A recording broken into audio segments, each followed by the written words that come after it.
Good morning everyone. Today we are discuss about surgical asepsis. पहले पढ़ा था अपन ने मेडिकल एसेप्सिस, अब पढ़ रहे surgical asepsis. Surgical asepsis refer to all procedure use to keep object और एरिया स्टेराइल और complete free from micro organism. मतलब जो सर्जिकल एसेप्सिस है वो यूज लिया जाता है ऑल द प्रोसीजर, जितने भी प्रोसीजर किए जाते हैं उनमें यूज किया जाता है। ऑपरेशन वगैरह है, ठीक है, ब्लड वगैरह सैंपल वगैरह है, उनमें किसी कीप ऑब्जेक्ट, कोई वस्तु है, कोई इंस्ट्रूमेंट है और कोई स्टाइल एरिया, उसको माइक्रो ऑर्गेनिज्म से बचाने के लिए यूज किया जाता है सर्जिकल एसेप्सिस।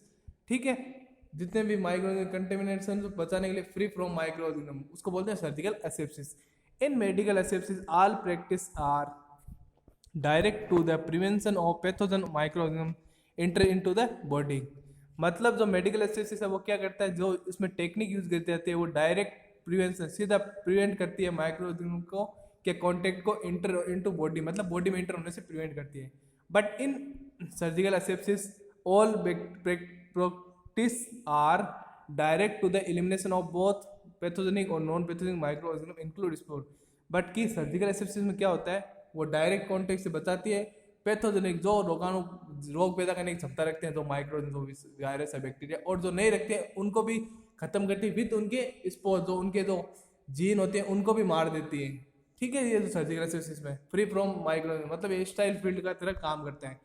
नेक्स्ट है so medical asepsis called cleaning technique. Medical asepsis को क्या कहते हैं, क्लीन, मतलब साफ सुथरा, साफ करना एरिया को। ठीक है, और surgical asepsis called sterile technique. मतलब स्टेराइल टेक्निक का मतलब होता है कि एकदम वायरस बैक्टीरिया सारे खत्म होते हैं, उनके स्पोर भी खत्म, नाम ही नहीं रहे वायरस बैक्टीरिया का। और ये क्या करते हैं, क्लीन, मतलब क्लीन करते हैं, सरफेस को क्लीन किया जाता है, ना कि सारा जो बैक्टीरिया वगैरह वो खत्म होते हैं, वो सरफेस पे आते नहीं है। ठीक है, और सर्जिकल एसेप्सिस में क्या होता है, पूरे जो माइक्रोऑर्गेनिज्म पे तो उनको स्पोर के सहित खत्म कर दिया जाता है। ठीक है, नेक्स्ट अपन देखते हैं प्रिंसिपल ऑफ सर्जिकल एसेप्सिस। मतलब सर्जिकल एसेप्सिस करने के लिए क्या क्या नियम बनाए गए हैं। Always face the sterile field, मतलब हमेशा ध्यान रखना चाहिए स्टाइल फील्ड की तरफ। ठीक है, keep style equipment above the table level. मान लो जो भी आपने जो इंस्ट्रूमेंट है, आर्टिकल है, वो स्टाइल किए हैं, ठीक है, स्टरलाइजेशन किया है जैसे ऑटोक्लेव के अंदर, तो उनको क्या करना चाहिए, टेबल के ऊपर रखना चाहिए, टेबल से अबो लेवल पे रखना चाहिए, ये नहीं साइड के अंदर नीचे रख दिए। ठीक है, नेक्स्ट है डू नॉट स्पीक, कफ और स्नीज इन स्टाइल फील्ड। कोई स्टाइल एरिया जो क्लीन किया है वहां पे ना तो बोलना चाहिए, ना कफिंग करनी चाहिए, खांसना चाहिए, ना सीखना चाहिए। ठीक है, नेक्स्ट है prevent excessive air in style area. अगर कोई स्टाइल फील्ड एरिया क्लीन किया गया है जिसको स्टाइल एसेप्सिस से, ठीक है, तो वहां पे क्या करना चाहिए, एक्सेसिव एयर, जहां पे जैसे दरवाजे खिड़कियां हैं वो खुली नहीं रखनी चाहिए, एक्सेसिव एयर का इंट्रेंस नहीं होना चाहिए वहां पे। ठीक है, ज्यादा हवादार खिड़कियां वगैरह खुली नहीं होनी चाहिए उस एरिया के अंदर। ठीक है, keep the unsterile object away from the sterile field. मान लो कोई अनस्टाइल ऑब्जेक्ट है जो आपने यूज किया पेशेंट में, तो उसको क्या करें, जो स्टाइल एरिया है उससे दूर रखें। ठीक है, नेक्स्ट है keep the sterile field dry. जो स्टाइल फील्ड एरिया उसको क्या सूखा रखें, ये नहीं है उसमें नमी मॉइस्ट नहीं हो, जिससे अगर मॉइस्ट हो गया, ठीक है, अगर नमी होगी, जैसे वातावरण में नमी होती है तो क्या होता है, बैक्टीरिया, वायरस, मच्छर वगैरह फैलने के चांस रहते हैं। अगर वही वातावरण सूखा रहता है एनवायरमेंट, तो इतने बैक्टीरिया ग्रोथ नहीं होती। ठीक है, नेक्स्ट है the edges of sterile field are considered unsterile. जो एड्स होते हैं, किनारे होते हैं स्टाइल फील्ड के, मतलब जैसे जैसे आप रूम में जो कोने वगैरह होते हैं रूम के, वो क्या होते हैं, अनस्टाइल फील्ड माने जाते हैं। क्योंकि एक अपन फ्यूमिगेट दो स्टाइल एरिया करते हैं, वो कोनों में इतना नहीं पहुंच पाता। ठीक है, तो उनको क्या मानते हैं अपन, अनस्टाइल मानते हैं ऑलवेज। तो उन कोनों के अंदर कोई चीज नहीं रखनी चाहिए, जो एरिया है कोने, उनको अनस्टाइल मानना चाहिए हमेशा। ठीक है, किनारे, मतलब जैसे रूम के वही किनारे वगैरह हैं, जो स्टाइल फील्ड किनारे वो क्या होते हैं, हमेशा अनस्टाइल होते हैं, तो उनको स्टाइल करना चाहिए।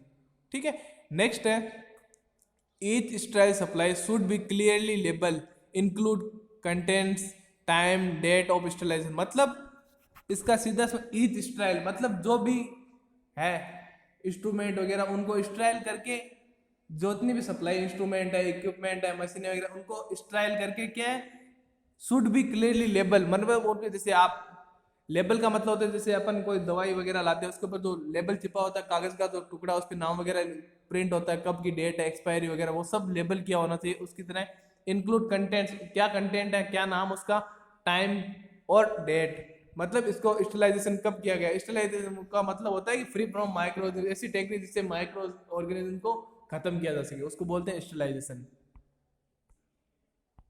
ठीक है, तो इसका मतलब ये है कि अगर अपन कोई इक्विपमेंट है, कोई इंस्ट्रूमेंट, उसको स्टाइल कर रहे हैं तो उसको लेबल किया जाना चाहिए, कब स्टाइल किया गया था, क्या टाइम था और क्या डेट थी, क्या तारीख थी, वो उसके ऊपर इंक्लूड लिखा हुआ लिखना चाहिए। ठीक है, नेक्स्ट है also check the sterilization expiration date, मतलब ये भी देखना चाहिए कि जो स्टेलाइजेशन अपन ने किया था वो कब खत्म हो रहा है, एक्सपायरी डेट देखनी चाहिए कि स्टेलाइजेशन डेट कब तक है, कब तक इसको स्टेलाइजेशन है वो सुरक्षित रख पाएगा इन चीज़ों को। उसके बाद एक्सपायर हो जाए तो वापस उनको स्टाइल करना चाहिए। ठीक है, नेक्स्ट है avoid sweeping and dusting when the sterile object are open. Avoid मतलब स्वीपिंग एंड डस्टिंग अवॉइड करना चाहिए। ठीक है, मना है ऐसी चीजों जैसे स्वीपिंग पोछा लगाना एंड डस्टिंग पोछा लगाना और जो रेत वगैरह उसको साफ करना, डस्ट हटाना, ये क्या करना, ये नहीं करना चाहिए। कब, when the sterile object are open, जब कोई स्टाइल इंस्ट्रूमेंट है, वस्तु है, वो अगर ओपन है, मान लो जैसे स्टाइल में अपन जैसे कोई इंस्ट्रूमेंट वगैरह अपन ट्रे वगैरह है उनको ओपन कर लिया, ठीक है, तो उस टाइम ना तो स्वीपिंग करनी चाहिए ना डस्टिंग करनी चाहिए, क्योंकि उससे क्या होगा, अगर आप पोछा लगाओगे तो माइक्रो नमी है, तो नमी के अंदर माइक्रो वो उन स्टाइल फील्ड के अंदर एंटर करेंगे, और अगर स्टाइल फील्ड के अंदर एंटर करेंगे तो वो इंस्ट्रूमेंट क्या हो गए, इन्फेक्टेड हो गए, और जिससे क्या होगा वो डिसइंफेक्ट माइक्रो वहां पे ग्रोथ करेंगे, और अगर वो स्टाइल फील्ड के अगर स्टाइल फील्ड का कोई मतलब नहीं रहेगा। मान लो आप जैसे आप पोछा लगा रहे हो, ठीक है, डस्ट स्वीपिंग कर रहे हो, मोपिंग कर रहे हो, पोछा लगा रहे हो, तो साफ सफाई की, अगर वो जो माइक्रो ऑर्गेनिज्म है उससे अगर स्टाइल फील्ड में जाएंगे तो वो क्या है, अनस्टाइल फील्ड हो जाएगा फिर, और उससे उनका कोई स्टाइलेशन का कोई मतलब नहीं रहेगा। इसलिए जब जो ओपन हो इंस्ट्रूमेंट वगैरह तो उस टाइम मोपिंग है, स्वीपिंग और डस्टिंग वाला काम नहीं करना चाहिए। वेन नेक्स्ट है wash hand, put on gown glove mask before holding handling the style supply. हमेशा ध्यान रखना चाहिए जब आप स्टाइल सप्लाई को हैंडलिंग करते हो तब क्या वॉश होने पहले हैंड वॉशिंग करनी चाहिए, फिर गाउन पहनना चाहिए और ग्लव्स पहनने चाहिए and mask before handling the style supply.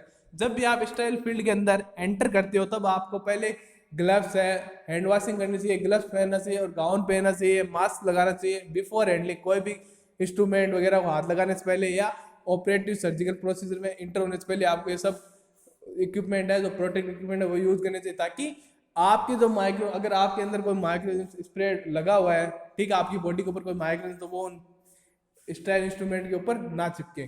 ठीक है, ऑलवेज रिमेंबर, ध्यान रखना चाहिए ये चीज, ये आपको क्या सर्जिकल जो ओटी के प्रोसीजर होते हैं उनमें काफी हेल्पफुल होता है, और इससे क्या होता है ना तो आपके माइक्रो जो पेशेंट में स्प्रेड हो सके ना, पेशेंट अगर इन्फेक्टेड है तो वो आप में स्प्रेड नहीं होगा अगर आप प्रोटेक्टिव इक्विपमेंट यूज करोगे तो। नेक्स्ट है हैंड वॉशिंग। हैंड वॉशिंग दो टाइप की होती है, मेडिकल हैंड वॉशिंग तो मैंने पहले आपको बता दी है, मेडिकल एसेप्सिस। अब आया surgical hand washing. In surgical asepsis the hand should be clean about 3 to 5 minute, मतलब 3 से 5 मिनट तक सर्जिकल हैंड वॉशिंग करनी चाहिए, and in operative room minimum 10 minute. और अगर आप ऑपरेटिव रूम में हो, सर्जिकल प्रोसीजर कर रहे हो, सर्जरी वगैरह के अंदर हो, तो आपको कम से कम 10 मिनट तक हैंड वॉशिंग करनी चाहिए। नेक्स्ट है when washing hand they are held above the level of elbow because below elbow are more contaminated than the hand। देखो जब आप हैंड वॉश कर रहे हो तो दे आर हेल्ड कहाँ तक करनी चाहिए, above the level of elbow, कोने से ऊपर तक, जबकि मेडिकल हैंड वॉशिंग में कहाँ तक बताया था, below the level of elbow, elbow से नीचे तक करनी चाहिए मेडिकल में, और एल्बो से ऊपर तक करनी चाहिए सर्जिकल हैंड वॉशिंग में। ठीक है, क्योंकि ये क्या होता है, मोर कंटामिनेटेड देन द हैंड, ये हैंड से ज्यादा एल्बो है वो अपन टच होते हैं तो मोर कंटामिनेट होते हैं। So the water run from less contaminate area to greatest contaminate, तो वाटर कहाँ से रन करना चाहिए, जैसे कम कंटामिनेशन की, कम गंदगी से तरफ के, मोर जैसे आपके हाथ पे कुछ लगा हुआ है तो जहाँ से कम लगा वहां से लेके ज्यादा कंटामिनेटेड एरिया की तरफ। ठीक है, जैसे लेस कंटामिनेट एरिया मतलब हैंड से लेके ग्रेटेस्ट कंटामिनेट हैंड से लेके एल्बो तक आपके जो हाथ है उस मैनर के अंदर वॉश करने चाहिए। In some amount of soap brush are mainly use during hand washing. कुछ अमाउंट सोप का लेना चाहिए, सॉल्यूशन वगैरह केमिकल, और brush are mainly use during, जब हैंड वॉशिंग करते हैं सोप और ब्रश का यूज करते हैं। And after complete hand washing complete hand to elbow are maintain drawing.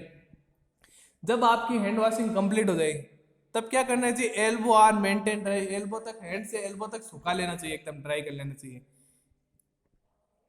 यदि आप